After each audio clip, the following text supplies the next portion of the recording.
शादी में आई चुड़ैल। अन्नपुर नाम के एक गांव में शादी चल रही होती है।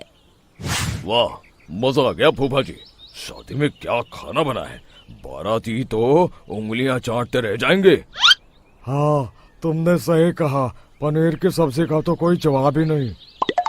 दूसरी तरफ पंडित जी फेरों की तैयारी कर रहे होते हैं कि तभी वहाँ एक चुड़ैल आ जाती है। अरे मर गया रे, ये चुड़ैल यहाँ क्या कर रही है? अरे दिवाकर जी, ये आपकी कौन सी रिश्तेदार है? अरे मुझे क्या पता, क्या भाग्यवान, कहीं ये तुम्हारे मायके से तो नहीं आई है।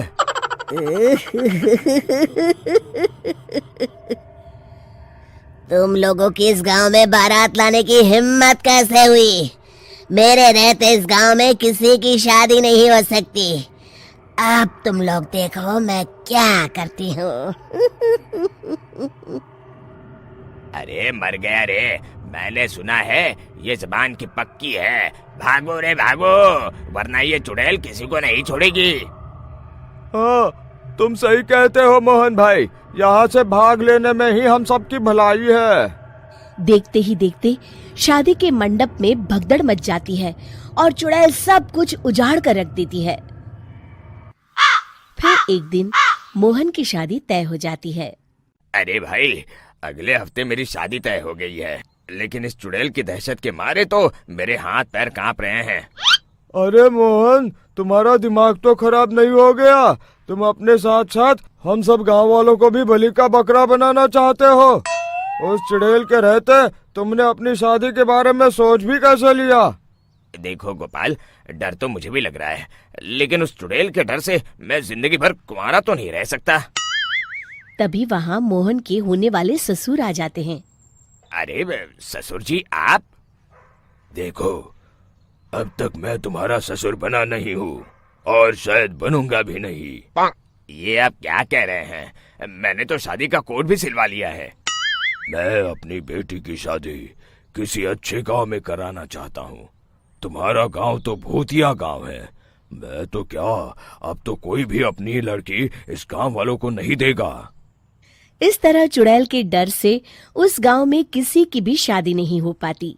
फिर एक दिन गांव के जमींदार अपनी बेटी की शादी करने का विचार करते हैं, लेकिन चुड़ैल के डर से उनकी भी हिम्मत जवाब दे देती है।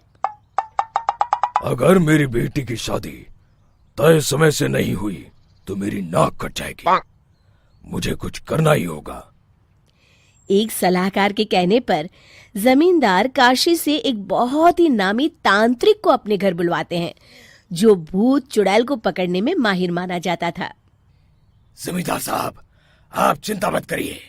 इस गांव की सीमा में प्रवेश करते ही मुझे उस चुड़ैल के बारे में सब पता चल गया था।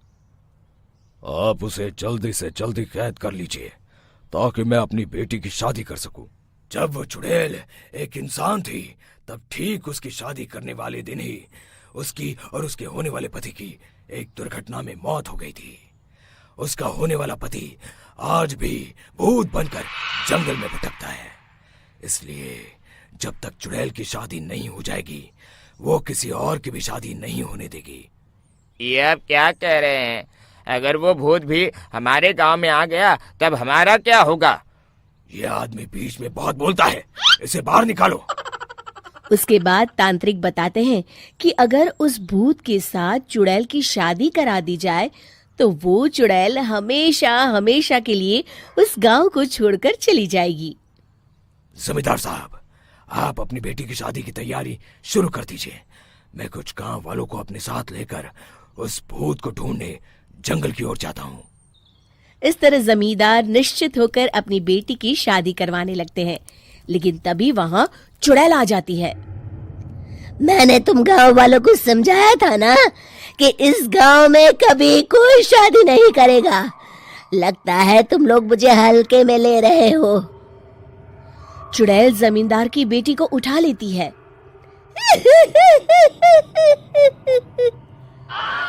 अब देखती हूँ बिना दुल्हन के तुम लोग शादी कैसे करोगे। मैं इसे अपने साथ ले जा रही हूँ। छोड़ मुझे, पिताजी, मुझे बचाइए। अरे कोई मेरी बेटी को बचाओ।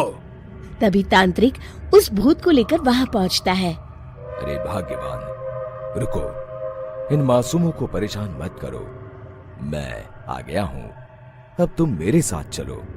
चुड़ैल बहुत खुश हो जाती है। आप आ गए, चलिए अब हम मंदिर में चलकर शादी कर लेते हैं। अरे अरे अरे अरे, ये क्या कह रही हो? मंदिर में जाके दोबारा मरना है क्या? चलो, आज से हम जंगल में रहेंगे। चुड़ैल चली गई, अब मेरी शादी हो जाएगी। इस तरह सभी गांव वाले खुशी से झूमने लगते हैं।